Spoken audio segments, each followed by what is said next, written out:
approach to problem solving, passion for making things better, and understanding about the need for investments. There wouldn't have been Intel. And without Intel and a few others, there wouldn't have been the kind of chips we have now. And there wouldn't have been your generation. If you look at US, if you take away startup from the economy from 1977 to about 2005, if you take away the startups, ecosystem and contribution, more or less there wouldn't have been much net job addition, basically. Because a lot of jobs were lost over the years, either they migrated elsewhere or some industries just died over. So the stories of US especially is the stories of startups, and it is what it is today. A lot of it was the significant contribution of the kind of ecosystem that they had. And we also know about how startups can rejuvenate an area without a location, without much, well, not as high an economic potential as its peers. We know what Google and what the Silicon Valley did to San Francisco. You see now in the US, there's a tendency now to move away from the center and start going into different cities and building that vibrant ecosystem. We know what startups did to Estonia, for example. So I think there's no need to convince ourselves. We roughly more or less know. The challenge in this country is actually how to pull it off. I've been in your shoes before. Perhaps I was lucky because given my age and stage in life and my experience, it was a lot easier to convince seed investors to come in. So by the time I left, I think we raised roughly about $5 million over a period of 2 to 3 years. There was no need to raise anymore, and I was gung-ho about raising from venture capital in the beginning. And like anyone else, I was gung-ho about the potential and the valuation of the products we created. Everyone believed that. It's only, and I went through pitching with some of the biggest names in the world, Sequoia and the rest. There were certain things that I realized over the years. I realized there's a tendency for startup or tech founders, I think more so in this country than others, to be quite narcissistic. And I'm not talking about others, I was talking about myself. Because you really thought that you were the smartest people. You really thought that what you work will change the world. And that more often than not, there were so many blind spots. And if we are not careful, you go from this one phase where you were very eager, very positive, you think that you can make a difference, to becoming very negative because everything else is everyone else's faults. I didn't get that support, I didn't get this, I didn't get that, One thing that I learned, I left and I gave my shares, part of it, to my staff, because that was the promise in the beginning. let's go on this journey and prove that it can happen. So part of my shares went to the staff, part of it to blind trust and so on. I realized that unless we are very focused about the product, and if there are two things that are most important, not just for startup, it's about getting things better, whether in the economy, whether public policy, even if you run, petrochemical plants. I started my career apart from audit firms. I started my career in petrochemical plants. It's all about two things. It's about product market fit, and it's all about iterations, and the two work hand in hand. And I think that's the bit where there's a lot of gaps. Right? So, of course, over the months, we have plans, and I think we're quite ambitious in our plan. Well, something, hopefully we'll be able to pull off something big by the end of the year. We'll make some announcements in August.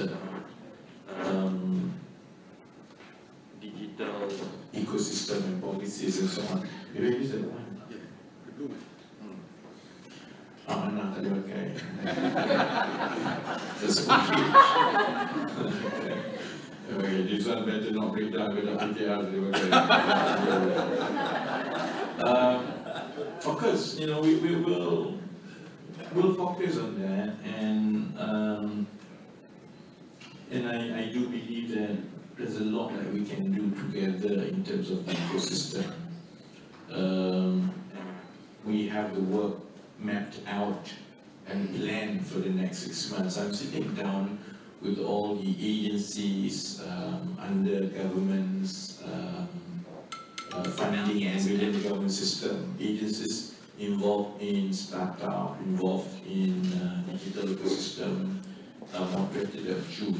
I'm sitting down with the other two ministers 2 days before that, because there are certain things that we have to do quickly, making sure that there is a clarity to how the ecosystem works, moving towards single window approach. All that is given. And I know that every time there is a change of government, there will always be concern whether what will happen to all the agencies. I think, even if you don't talk about it, there are ways to do it that you can streamline and focus to make sure that everyone knows exactly how they fit into the ecosystem. So we're doing that. We will put aside investments to put a limelight on KL to attract talents. I don't know whether you follow, but we have been focusing as well on the talents part when it comes to immigration, visa, and so on, because that's very important. You can't build an innovation-based economy if we repel people. You want talents, you want the investments, you need to welcome talents. But all that, while the government can focus, there are two things that, to me, are beyond our reach. First, of course, we'll put in some policies and approach, but we need to sort out the funding. And as much as I agree to a certain extent with the grousers of the players in the ecosystem, I also disagree with the other parts. I do agree that we have to focus more on the risk capital. A lot of the investments in digital startups and tech in this country over the last 10 years tend to gravitate more on Series A onwards, B and C. We seem to be more focused on getting quick wins of having 5, 6 unicorns. I went through that journey myself. I started handbrake much earlier on when I realized actually this whole valuation game is very dangerous. Because nothing can survive if your product is not sustainable and doesn't have product market fit. Nothing can survive unless you have a good business model and a good team. And for that to happen, the days where startup founders can think that you yourself on your own, without all the other features of why business had worked in the past, you can just throw it out because startups attract easy money and therefore you'll have the time to fix it on the fly as you go. That doesn't work anymore. So while I agree that we have to focus more on risk capital, we also have to accept that we need to run faster in terms of our quality products that we have, the product market fit that we offer, and we have to move away from expecting the system to provide the lift-off. And that's my sense sometimes. Of course, I have the benefit of age because I've gone through it. You know, I became startup founder at later age of my life, at around 41. So I've seen it all, and I've run huge corporations. So I had a different view about this valuation and so on. That bit, there's a lot of adjustments and rethinking and appreciation of our startup talents in this country, that it cannot work the way perhaps we built our other sectors in the past. Governments will provide the ecosystem, governments can provide some early lift-off, but governments cannot make your product better. And nothing survives in this sector, in tech and digital, unless we have a very good product market fit. And getting that product market fit is perhaps the most humbling experience that any startup founder has to go through, because we always think that we're the smartest.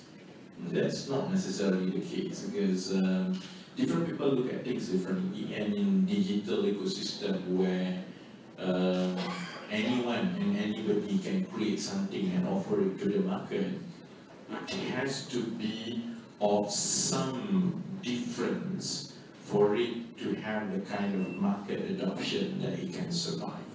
And it cannot survive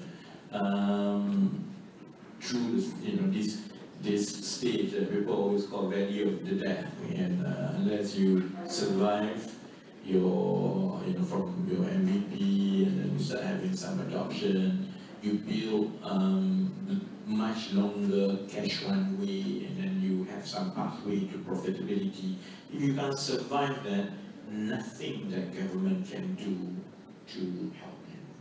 And that's why if there is one big difference that how we want to approach this differently, and this is where I disagree with previous administration's approach to this.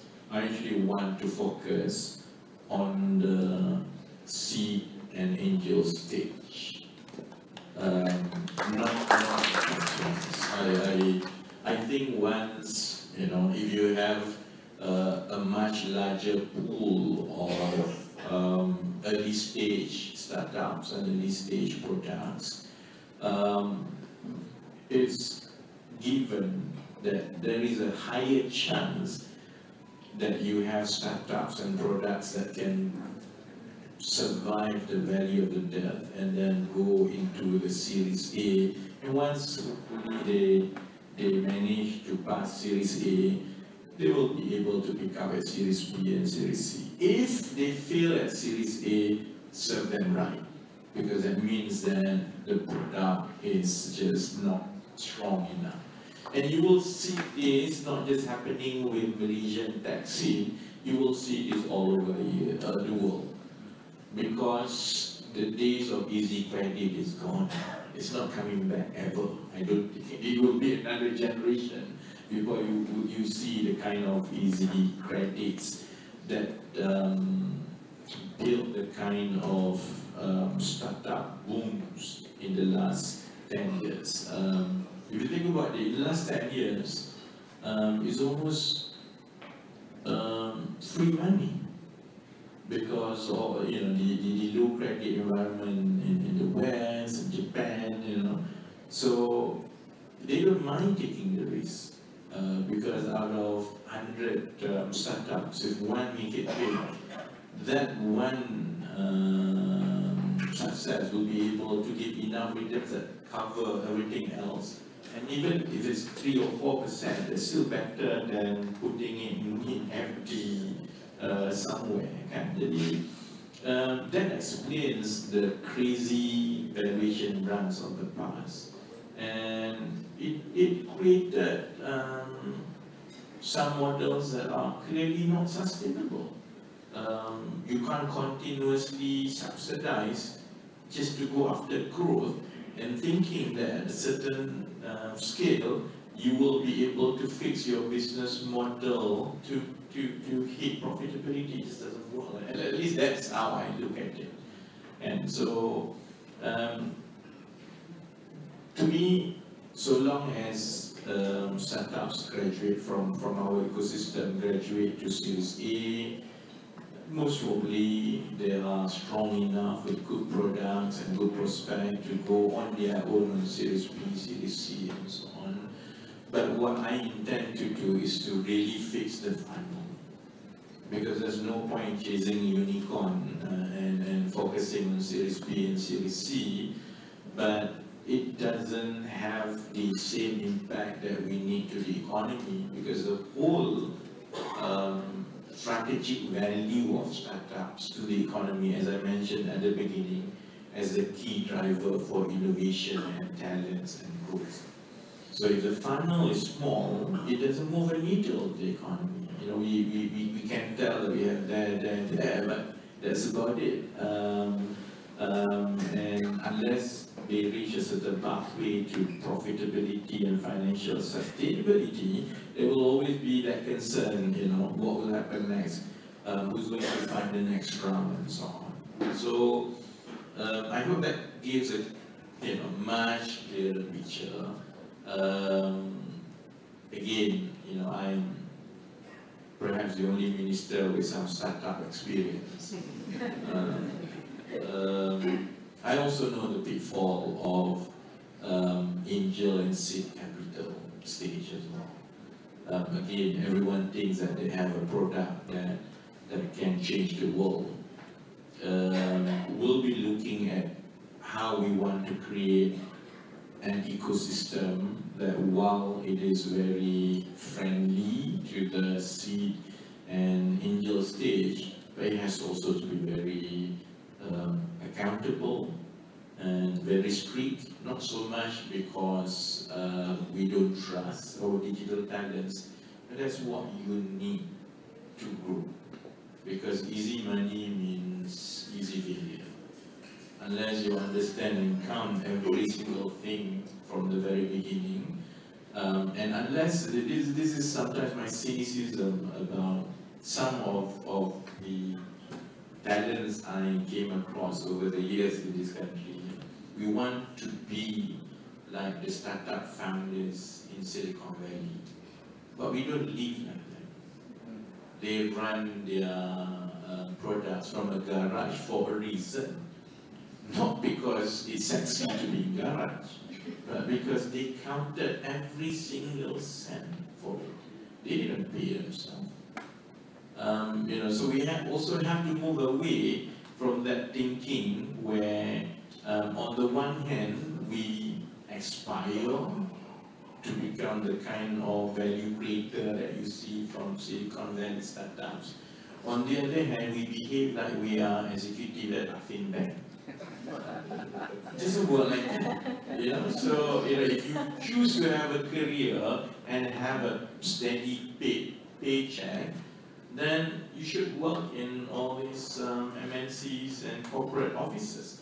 if you want to strike it down and create value and create a sustainable company and product, it's not about the money or your lifestyle at the beginning.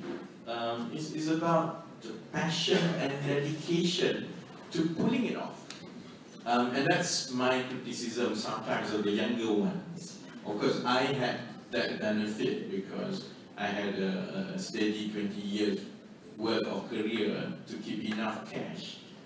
So that when I run my startup, I never took a single cent of salary because everything counts. But I didn't see that with some of the younger peers. For example, I see people wearing the startup founder more like social status rather than the day-to-day struggle to make it work. So that's why as we spend more time pivoting more towards building the bigger pool and larger funnel for the seed and angel stage, and moving away less focus, I'll let the market decide on the Series A, Series B, and so on. But that also means a different approach on the part of digital talents about what startup and innovation is all about. It's about making it work. It's about solving pain points. It's about thinking differently, and your dedication and commitment to proving that you are right perhaps differentiates you with others who just wear startup as a social status. So I hope that's enough non-ministerial talk. So I suppose the rest will take questions or. Right, so thank you so much, YB, Rafizi Ramli, for your insights and experience. So before we open up the floor for questions, we want to do a quick fireside chat with our chairman, Tunku Ali Sakri. So please, Tunku Ali Sakri.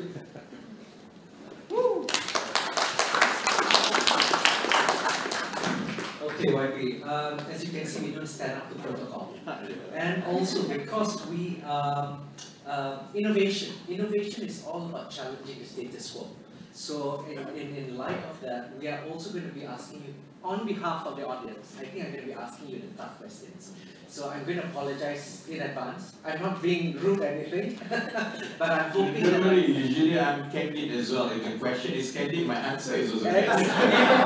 Even better. So media, please be very careful. So Wendy, you had mentioned about your ambitions for Malaysia, for the startup scene, for innovation. But you know what, we've heard this all before. Yeah, from the God knows how many administrations we've been hearing the same old.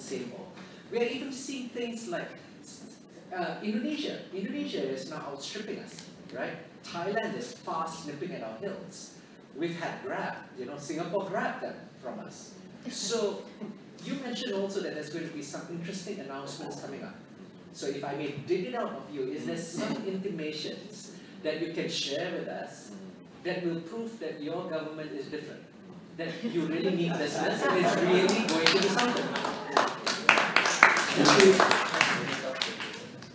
That question applies to a government as much as it applies to a startup.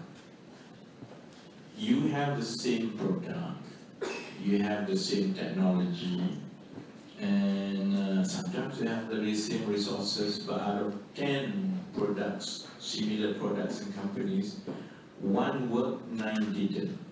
One make it to the market, 9 didn't. Why?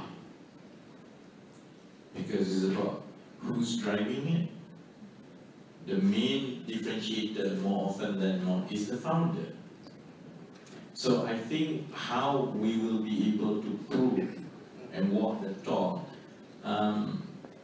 is in the past, I think all these policy, and we have really good blueprints. I've seen enough blueprints in my room. I spent the first month reading national blueprints one after another. And a lot of these blueprints more often than not come from the same consultants. After a while you can see, I think I've read this before. But my assessment, is it's one thing to have a good blueprint, and we need blueprint because blueprint is a policy communication to the outside stakeholders, especially investors and so on. They need to know what are the plans, what are the pathways, how exactly we are going to do it conceptually, what should happen, what are the enablers, what regulations are you going to put in place. So that's important. Now, what usually happened in the past, especially when it comes to debt, my observation is this. First, it was driven almost like a government directive or circular. There's a blueprint, there you go, please go and do it. It doesn't work, man. It has to be driven.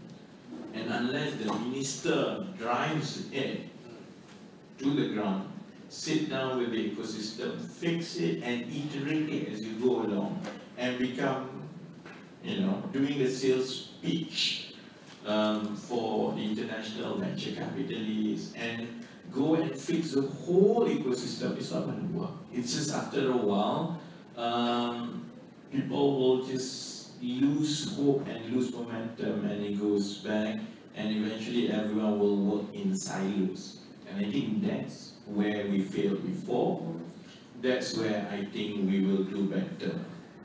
That's another one. Secondly, usually in the past, we don't fix the root cause. It's just about having something just to be in the race.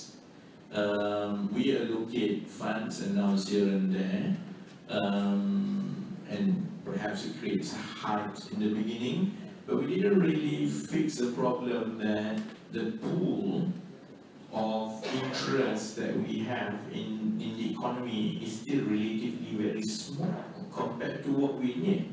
It's all starting with the pool, the funnel. If the funnel is small, the rest is small. And if startups just for lack of a better word again, if startup remains a display in these economies, it's not gonna ever reach the scale. It has to be embraced a lot more than that, and that means that bringing it to the grassroots more, getting more people on board, widening the net. So these are certain things that I think we will do better. I am not big on saying it's going to happen this, because it's a work in progress. But we've mapped out what needs to be done. We've made that diagnosis, and I stand by that diagnosis that the focus should be more on the seed and angel, less on the Series A, Series B, and so on. We made the diagnosis that we need to move our startup ecosystem away from hoping or expecting that there will be a big lift off either through shortcuts, by trying to give governments access to some of the startups. I do believe that, okay, because startups products are meant mostly for business and commercial in nature. What we will do at the government side is move towards GovTech so that government solutions move away from very vendor driven all the way from back end to front end for every solution to one where it revolves around API that will opens up to more opportunities for smaller players to focus on just the API solution rather than the whole data infrastructure, because that's once a centralized government's database works and consolidated, then solutions can move towards API, for example. So why if I may interrupt? Startups exist because they are there to address a problem, to address a gap, right? It's to provide a solution for it. And or also to be sort of like driven towards the ambitions of what maybe a certain society would want to achieve. Now, as Minister of Economy, In terms of Malaysia as a whole, so for the startups to start thinking about where they could actually be part of plugging in these gaps, right? Where do you see Malaysia moving forward? Because, you know, for example, you want to talk about innovation. I'll be frank with you, big innovation, we're out of the game now. Okay, we're not going to be here to be inventing the next internet. Or maybe we might, I don't know, but you know, I think we're out of the game in that sense. Are we still going to be in the commodity play? You know, been there, done that, it's really like beyond basi already. We have issues like our environmental issues. We have food security issues. So now there's been so many areas of fires out there. As Minister of Economy, what's your thoughts of where should we be putting our bets on, specifically to help guide the startup industry in looking at the areas that they could participate in? Before we can start talking about where the startup should be, we have to talk about, you know, where the country is, because you have to fix that first. Yeah. We need to have a sense of excitement and pride again, because unless we are better and leading in some areas, we will always be bypassed.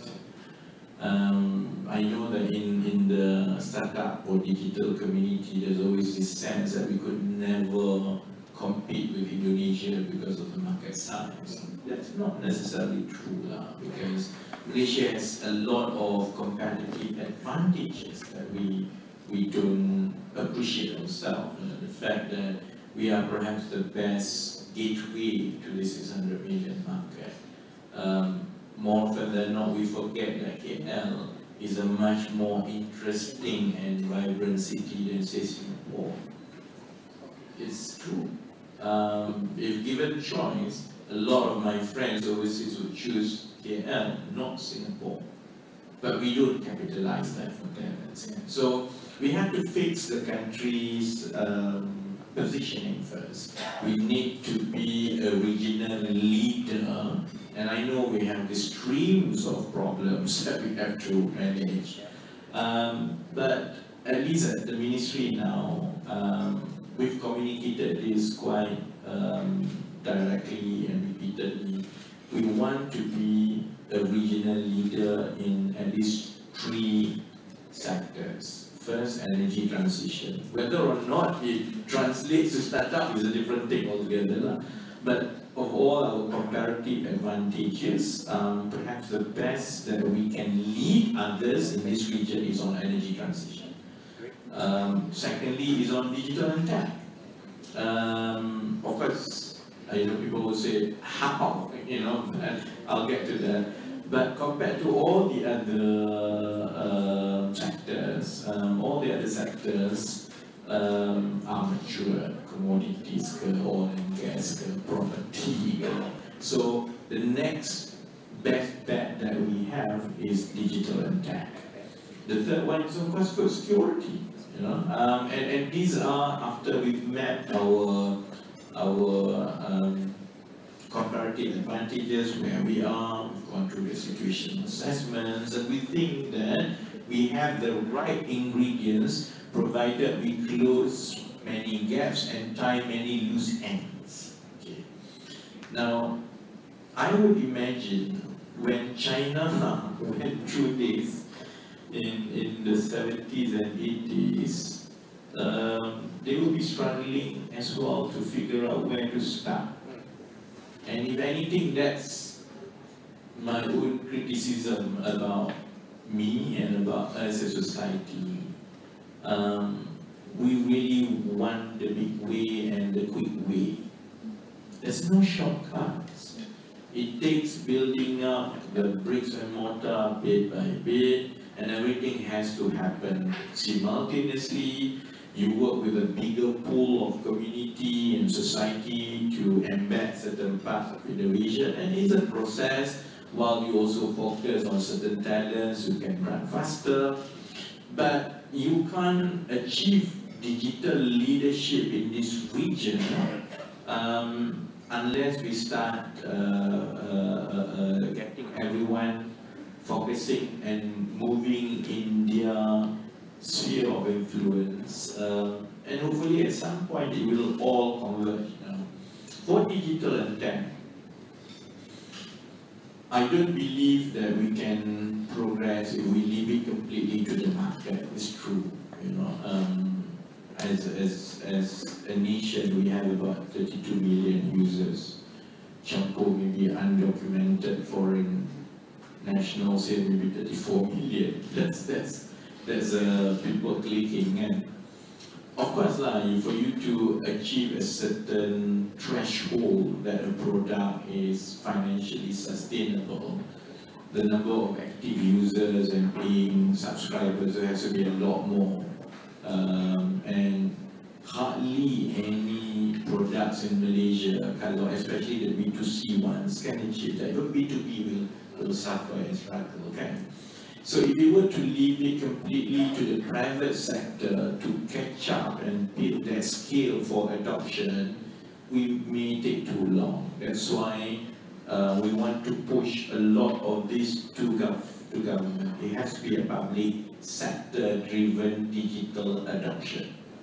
And that creates a scale and interest and investments. It's just that this is the part where I may be less popular. We have to accept that you have to compete. It cannot be that government is pushing for GovTech, but there's a tendency to say that, oh, these are all should be left to us, the local digital player. That's what has created the IT and tech sector that we had over the years. Because any big one, semua this local company, and what happens that local company may have MSC status, but everything is outsourced to India. So we need to stop that. Yeah. But I recognize enough that these 2 or 3 years there must be a lot more financial resources and public sector digital adoption, and whatever the bottlenecks and apprehension, because public sector kata itu tak boleh lah, ini susah lah, itu ni semua. We have to sort that one out to create the scale for digital adoption, because then the spin-off effects will go to the digital ecosystems. And if Malaysia leads in a GovTech transformation in this region, that will be a beacon for other talents and tech investors to come here. If you expect another grab here, most probably you will take some time. So that grab of much bigger size is the public sector, and that's what we intend to do. Wiley, looking at your time, and I know people are desperate to ask questions. So we are going to have like Cepu Masya lah. We're going to ask, I think we can only take one question, and if you don't mind, I'm going to focus on straight away somebody else. That's not fair. He deserves it. So Wiley, how about, okay, we open to 2 questions and we leave it to you to choose. But guys, please make it worth it, okay? Make sure your questions are worth it, because we don't have much chances. So Wiley, I open the floor to you to choose amongst your adoring public here. Who you want to? No, I mean, I think what I can, you just ask and then I'll try to answer. And we leave it to you, like you decide when, because you're really your time. But I leave it to you to choose who gets. I'm a politician, I usually stay away from offending people. Because it's a startup. Startup is always first, right? She was straight off the bat. So we have to get her. Assalamualaikum warahmatullahi wabarakatuh. I'm Aina Jemu from South Korea. I'm Gen Z, but I'm the CEO of the biggest food company in South Korea. Our company worth is $150 million now. And then actually I'm thinking to open our HQ in Malaysia. Even though I'm also working in Indonesia, and then my team actually asked me open the HQ in Indonesia, but I'm the one who insists. Because KL is more fun, right? Who insists to open the HQ here actually.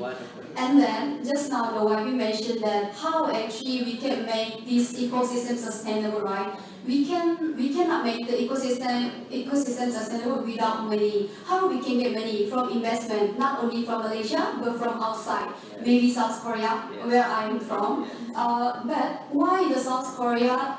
Why the South Korean company didn't really invest in Malaysia? Because there is no Korean company in Malaysia. So I also have many C-level friends in Korea. So I would like to ask whether what kind of industry have room for Korean company so that we can bring more Korean company into Malaysia, and then give me and please teach me why we have to come to Malaysia, not Indonesia. I love this.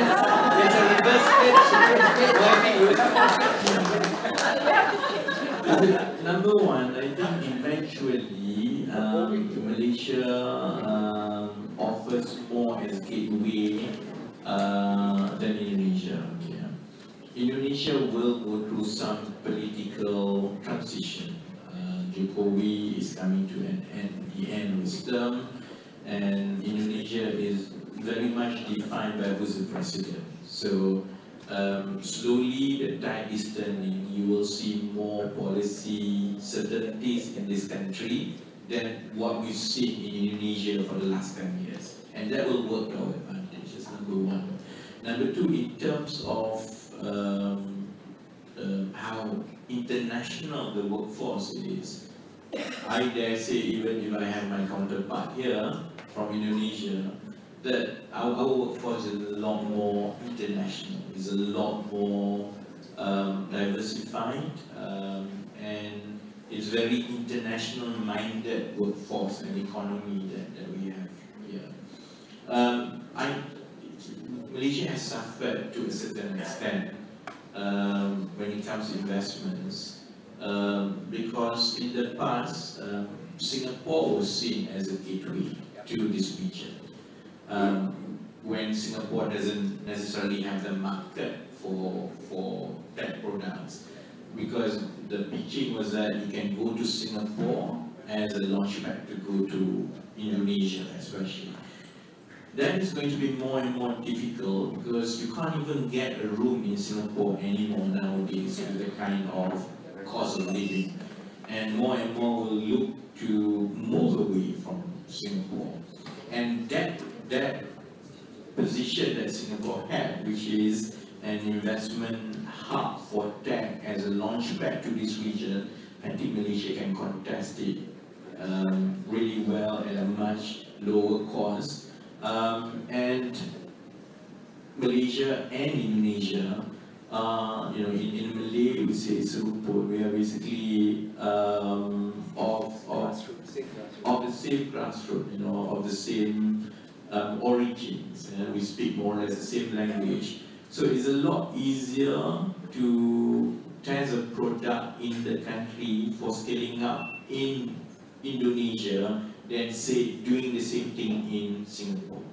So obviously, I think when that happens, more and more venture capital firms will recognize that that Malaysia is a lot more attractive as a center for launchpad into this region, because previously that had been Singapore. So we intend to contest that, and I think we intend to market Malaysia internationally for that, and I'm sure, because we watch a lot of K-pop here, so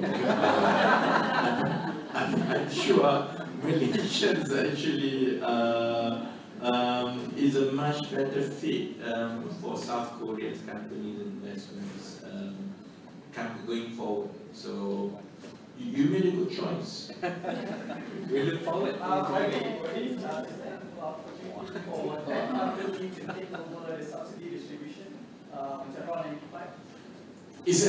I just said that just now. I think we had to move away from a tech product and companies that's very focused about how to tap into government system.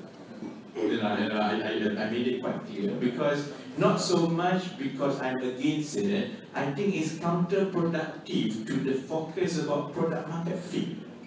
My own experience is that if you want to build a sustainable startup, you have to build a product. And you have to go through that process with users, and that is very vendor-driven of the past. That you get a chunk of a tender or contract, and then you build some solution, and it stops there.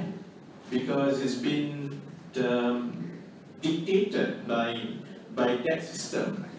In my view, that's not sustainable. Innovation is about trying to resolve pain points, and that's about working with, you know, your audience, your customers and your users, and iterating it and fixing it, and more often than not, it has to be with the commercial and the business or users. So, of course, every time governments develops a system, obviously, it will open up to private sector or solution providers.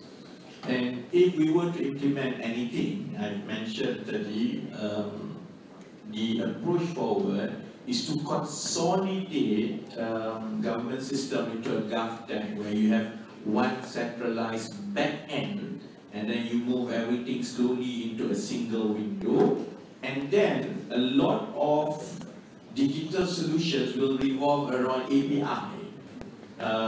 That will happen, and that I hope will help the digital ecosystem. But personally, I don't agree if government continues on that route of providing a pie to government contracts or government's procurement as a way to build a digital ecosystem, because it lacks innovation eventually, and we will end up with the same problem that we have now. Some of the vendor that we have manning government system has UI UX about 15 years ago. I mean, there's not even a discipline to continuously update the UI UX, because as far as the contract is concerned, so long as you can do 1, 2, 3, that's it, I get paid. So my view is that the whole reliance on government procurement is actually counterproductive to innovation and startup. So when we build it, most probably we'll make sure that whatever portion of government procurement is not counterproductive. That's why we want to shift more towards the API, less towards the type of full system that we had before. Give me 1 sec. Hold on. Let me just have 30 seconds with YB. Just try and maximize the time. And just be patient. Secret negotiation.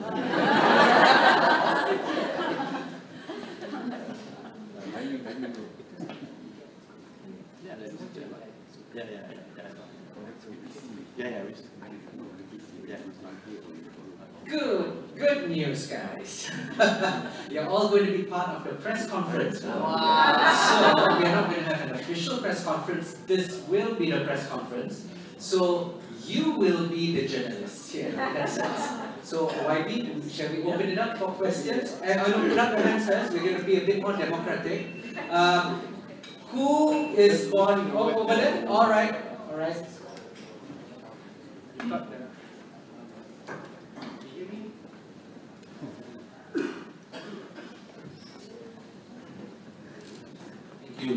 Hi YB, my name is Peter Lam, and I heard you speak about a month ago at the the National Economic Forum in PLCC. And I remember Tan Sri saw it was the first person. That was me, Anwar didn't pick you because he needed a job. And I think the country is very blessed. This perspective is to look at things from a macro view. Thank you so much for sharing with us. GovTech and all that will sound very good, but I think you also know that the big challenge will be how do we push that, how do we bulldoze it through the culture and new knowledge mindset. Deal with that? Well, I noticed one thing, and that's why I took more months in the beginning to understand public service. I came from private sector, I never worked in public service. and there's a lot of these concerns or whether there'll be roadblocks. I think it's not that much difference daripada private sector ke public service ke. Any change to status quo, people will resist. That's normal. This is what I know all this while, you know, you nak tukar tiba-tiba. There's always this view that there's a reason why certain things are done like that in the first place. Just because you come on board and you want to change things, you know, you should expect reservation and resistance. But we have this window of opportunity where fiscally the public service understands we can't afford like this forever. Because of all people, they are the ones who know the finances of the public sector. They see it themselves, you know. That's why in the past, I remember when I was campaigning in 2017, 18, and people asked that there's a big disconnect about YMDB and the civil servant and all those things. I always say, I don't think so. Because they see the government's balance sheet and profit and loss better than we do. They manage the cash flow and so on. And I think rightly so. Over the years, you see public service, at least political choice, change over the years. You know?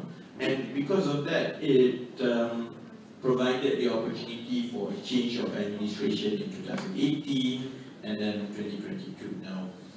That provides a window of opportunity because public service understand enough that we are at a junction that we cannot continue to do the same thing because it's just not sustainable. It's a question of about cash libat.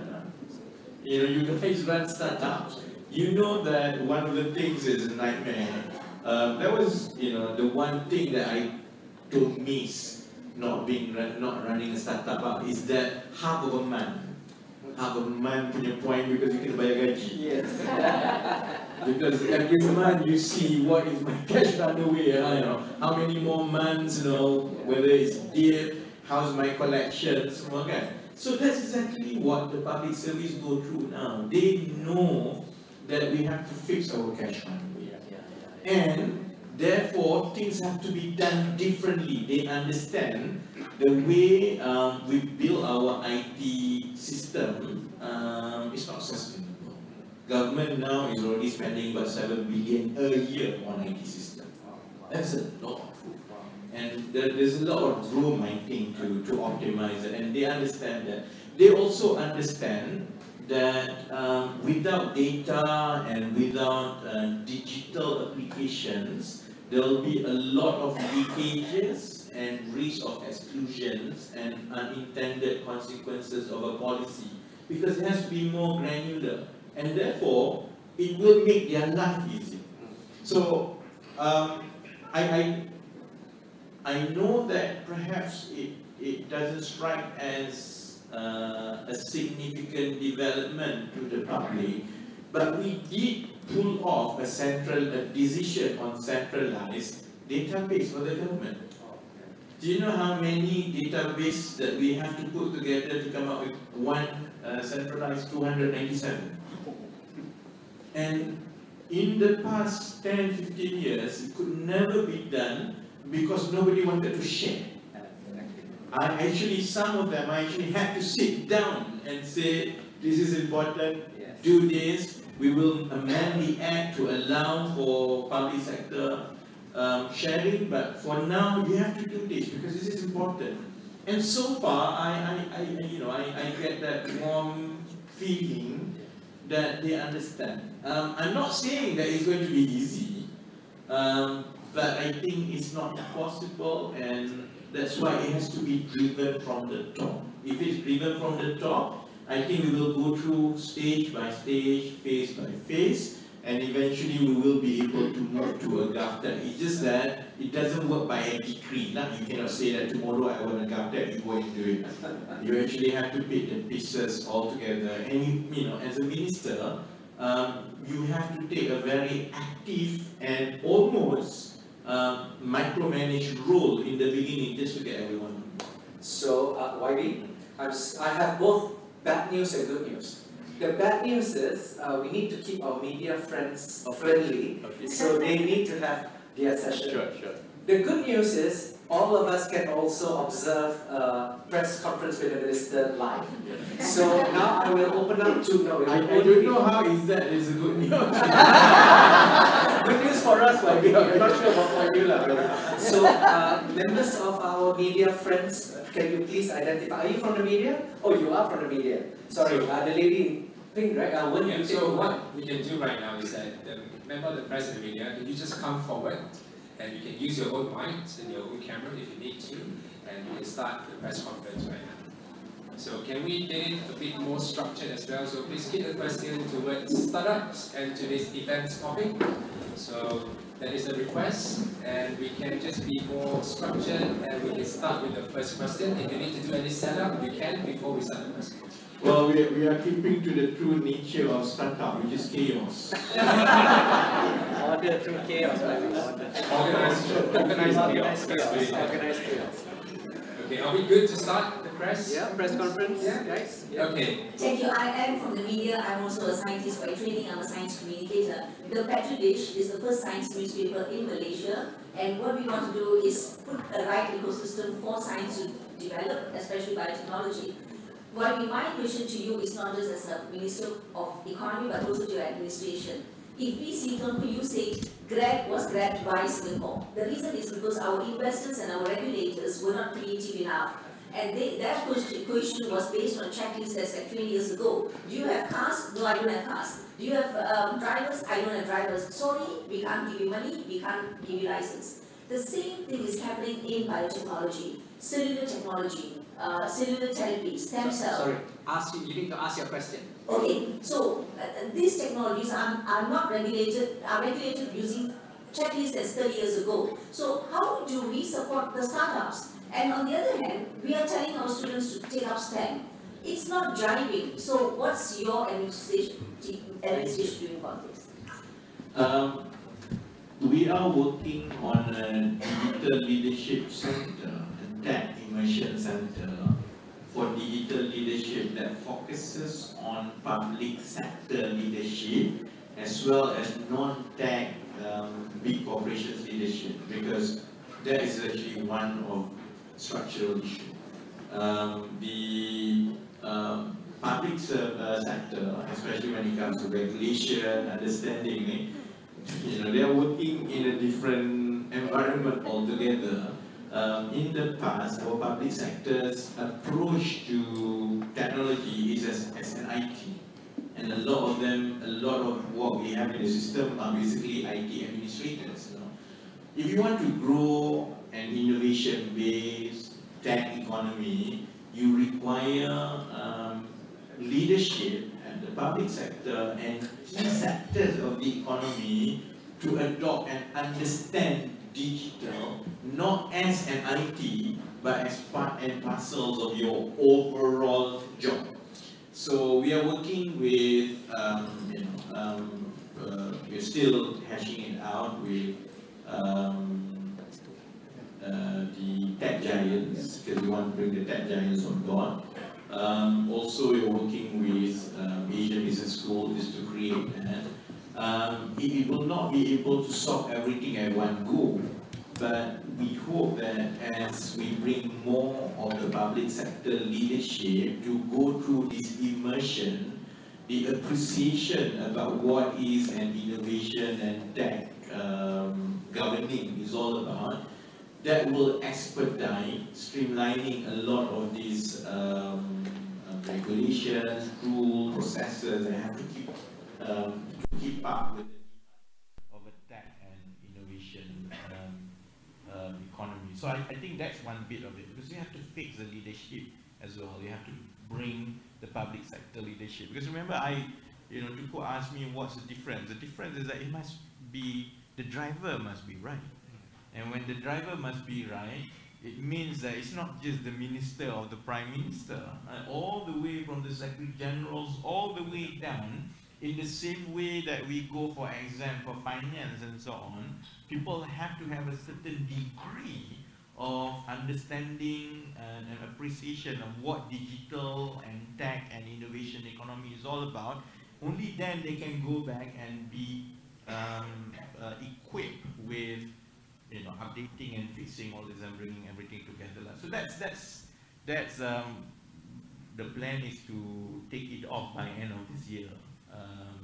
And I don't know how long it will take before we see the result, but it's definitely something that has to be driven at the top from the minister's level, also enabled by more digital savvy leadership of the public sector. Okay, so we can take the next question, but please introduce yourself and which press you're from. Yeah. Hi, YB, I'm Kirtan from the Malaysia. Just a quick, could we have a bit more details on, you said that the government is looking to integrate all the back-end systems, right? When is that starting? When is it ending? And I'm sorry, maybe I was saying that earlier, I didn't catch. You said there was 3 industries that you want Malaysia to lead on: energy, Digital. the last one was it food security? Okay, yeah, that's fine. Just the first question. Thank you. You guys are more demanding than the investor. even investor gives some runway for you to turn profitable. Yeah. No, you know, I focused the first 6 months on energy transition. That's why we have been able to put the policies, major policy shift for energy transitions. And then now, you know, since May, I've started bringing together the digital ecosystem. So I think kalau I lost count, but easily I think we have about 20 plus agencies, and Mavcap is one of it, that are tasked to help the digital and tech ecosystem at different levels, different stage. You know, I've gone through the high level idea about how we want to bring this together. I'm sitting down with the other 2 ministers because these agencies are mostly part under 3 ministries: Kementerian Ekonomi, Kementerian Komunikasi and Digital, and MOSTI. So I'm sitting down with MOSTI and KKD ministers on 21st of June, since you asked detail. I'm sitting down with reps from in a round table just to you know, get everyone on the same page and decide collectively, okay, how are we going to do this. I'm sitting down with reps from all the agencies on 23rd of June. Now, well, I will persuade these 20 plus agencies that we will have to move towards a single window. I've done that with the visa application. Sri Wong is here. Visa application, there are about 11 agencies tasked with approving it. You know, within government system, if you go to them and say that I'm going to collapse all of you into one, good luck to you. It's not going to work. So what we can do is that just in the same way that you have the back end and front end, the back end you can streamline, but the front end must be single window. We've done that with visa application. Everything is streamlined at the back end. As far as users are concerned, they just go to single window, single approval. How it works at the end is for the agencies to decide. So likewise, on 23rd of June, we will start discussing about how we are going to go forward to a single window approach, so that, you know, I mean, we don't want people to point fingers in the system, because that's will do, you know, in our bedroom. But as far as digital player, investor, tech talents are concerned, they go to a single window for everything. And then we can sort it out behind the scene. Okay, this is at the seed stage, this is cradle. This is at the scaling up, maybe it goes to a different one. This is about digital talents, this is your area. I mean, that's something that you fix behind.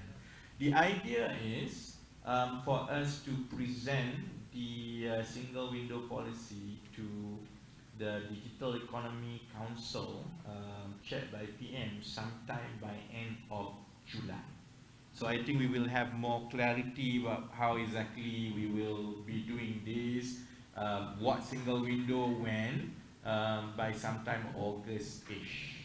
Because after the the Digital Economies Council in end of July, we hope to get the clearance for us to make some big announcements that involve some big investments.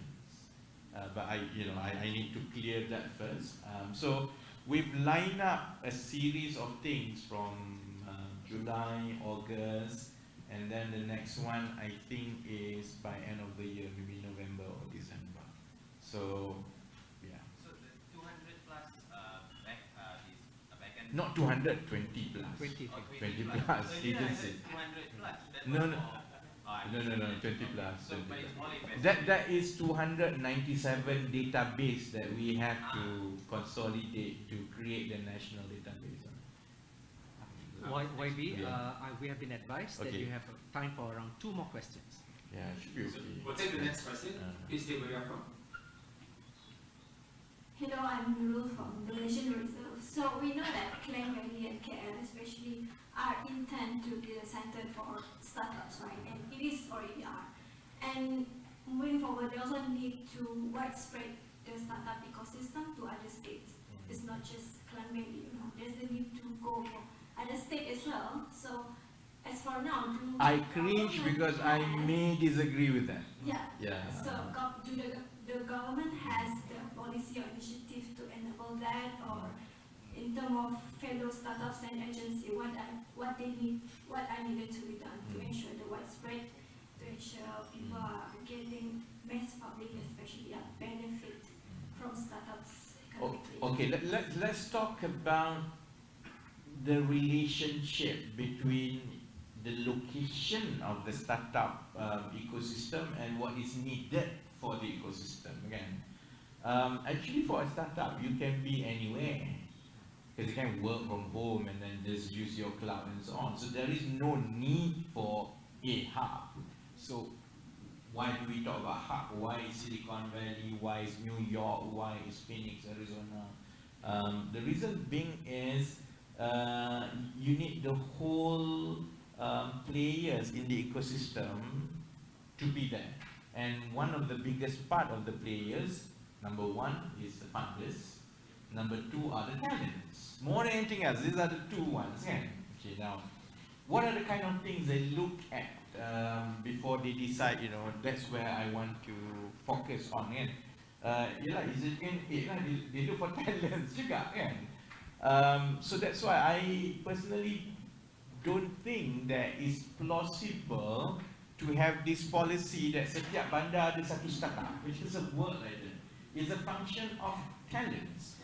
Where the talent is, that will be the good products. Where the good products are, that will be where the funders, where the VC firms come. Okay? So we have that opportunity for Klang Valley, KL. I know a lot of people say, why KL, not Cyberjaya? Well, KL to the international community, the whole Klang Valley is KL lah, whether you Cyberjaya, ke Bangsa South, ke kan. So there's an opportunity for KL. There's that opportunity, to be frank, for Iskandar juga. Because it meets these criteria that usually influence talents and funders, because it's where they congregate. The ideal situation, contoh kalau dekat Silicon Valley, right? Over here, if people want to do pitching to get your first seed money ataupun even Series A, over here you have to go to office lah, inilah kan. In Silicon Valley, you just have to go to cafe. Every other cafe, basically there's always that pitching happening between a founder and a venture capital. That's why Silicon Valley is Silicon Valley, not because situ ada San Francisco or anything kan. So if you think about it kan, how do you create that? Contohnya di Kemaman where I'm born. It's hardly impossible to get a VC to be in cafe in Kemaman, have coffee and say, okay, do you have an idea? I have 100 grand to invest. It's just, not really feasible. But I suppose YB, I mean, from what she was saying, but the benefits that come out of Yeah, it is not just KL, it's It's the whole country. Yeah. The benefit is the whole country. That's why I think that's also I think where we really have to pivot about our understanding about digital economy. It's no longer that infrastructure based. Kalau KL ada sekolah, Kota Baru kena ada sekolah. It's not that, because the pie, the digital economy pie will basically spread around the country. If you have a good investor and a good startup in KL, most probably 70% will work from home, and a lot of them most probably are somewhere else in the country. Kan? Jadi, but you know, it's very difficult for me to try to promote, say, Temerloh. And so the old school of doing macroeconomic planning, where you try to disperse all the infrastructure equally, I think that works dulu, but specifically for digital economy, it has to be based on those two criteria: where the talent is, where the money will follow the talents. That's why we decide on KL and most probably Iskandar. Okay, so And Penang, nanti orang marah Penang. okay, we'll take this because she's been asking for the point. Hi, YB, I'm Ashika from NSD. Just wanted to do a follow-up on the strategy and the sitting down that you'll be doing with the agencies and also the ministry. And you mentioned about visa application. Is there any indicators of which country you are aiming for? And will that also consolidate the visa for digital nomad that was launched this year? Okay, I mean, I wouldn't go into specifics, but we recognize that attracting talents is key to becoming a digital startup. And it's not going to be easy as a minister trying to push that, because you know, there's this social concern that does that mean that if you welcome talents, will it displace local talents? Kemudian timbul pula cerita, if you have international talents, they will be paid more than how I'm paid. You know, so in the past, a lot of discussion about talents basically go around the circle because of this fear and apprehension about how our own talents can compete with international talents. You know? And because of that, my view is that our visa process, you know, how we see a quota international talents have been quite difficult for digital talents to come here or to relocate here. So we forget that without the talents, there wouldn't be funding. The funding actually follow the talents. So the more of the international talents you bring to this country, the higher likelihood that you can attract funding here. And so long as, and most probably that's going to be the case, so long as you have some international talents who work together with as many local talents as possible, that will create a bigger investment and a bigger pie. And I think that's the new game studio from the West is actually set up in Malaysia. So you have that mix between international talent and local talent, exactly to your point, Wadi. Yeah. So of course, not everyone agrees with me on this lah, because you know, I see from my perspective in driving the digital economy, other ministries and other people have to go by their mandate. But I think there is an appreciation that we have to facilitate, and we have to send a different signals in welcoming talents. Okay. And YB, I can also add to your point, from our side, we have like Gobi, whose founder is actually an American, but he's based out of Malaysia, you know. And also 500 startups, also a very well-renowned JV, global JV. But in fact, yes, thank you very much. Very good timing, Kylie. Oh, sorry, I'm back in on the... So, you know, like what you just mentioned, YB, you know, talent will be there if the infrastructure is there. So, we will have to go through the process about how exactly. Of course, we have some ideas, tapi when it comes to immigration money, we have to go through the process with KDN and all the agencies because we have to balance. But I think there is a realization on the part of the government that talent is key, and facilitating those talents to come into this country is a strategic intervention that the government has to progress. So I think you will hear this as we go on in the next 5 months, 6 months, because I don't think sometimes media understands minister cannot just decide without approval. I don't know previous ministers how they did it. It's like whatever is within my authority, I can say categorically and I give you the date. But what is not in my authority, because I have to go and streamline with other ACTA, with other regulation and ministers, that one I have to go through the process. And visa application is certainly something that we have to go through the process internally. But yes, the general direction is that we appreciate we have to do better in terms of our visa application to welcome more international talents to the country. YB, I've been given the dirty looks from your team. Only one more. You've got time for one more question. So, in the interest of time, one last question is from the age.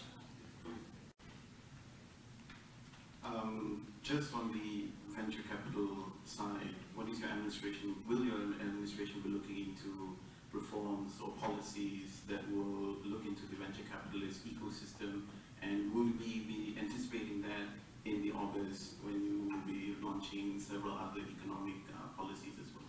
Thank you. We definitely will look into the so-called funding ecosystems. I've made it clear before that my view, and that's most probably how we're going to approach it, is how to see more investments into seed and angel. You know, of course, when I say more investment, it's not free money. We want to allocate more. We want to directionally shift government's intervention more at the seed and angel. Although I don't think we will be able to announce, to go through the details by August, because August is too close to budget in October. So whatever that will be decided, it will be consolidated to October's announcements. But August is more on our plan to market KL as a regional digital hub. But it's definitely one of the areas that we feel strongly about. It's about how to get the best money and how to allocate and focus at what stage of the venture. So far, I think a lot more is allocated after seed or angel, or if there are consistent complaints from the ecosystem, is that the seed dengan angel punya stage tu is too restrictive. So I think these are things that we want to see how we can create more startups at the angel and seed. Of course, it's always about the dollars and cents, and it's about how we can bring other partners on board the private sector. But most probably is in November punya announcement, October budget punya announcement. Just to follow up on that, how does MITI play a role with the Ministry of Economy? MITI doesn't have an agency that is tasked to build. I think MITI's role is on the developmental financial institutions. And then it's also on the investments. Basically, investors coming in, if it's digital, then of course they go through MITI. But even that, I think they will liaise with MDEC. So So the key agencies, almost all, are part under these three ministries: Ministry of Economy, Ministry of KKD dengan Musti. Okay, thank you very much for your question, and that's the end of the press conference. And thank you very much, Rafizi Ramli, for coming to Mavcap and attending this event. Thank you, members of the panel as well. So before we leave, can we get Mavcap staff and Mavcap board members to come here to have a quick photo session? Mavcap board members, the Mavcap staff, very quickly. He's one of my board members. So in good hands. Mavcap staff is also one of my board members.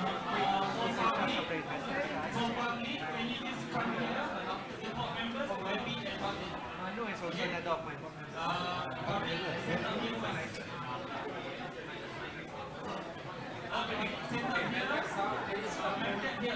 So you know Shahril, the CEO? Haram is our CIO. How are you, sir? Hi. You bump into each other before you.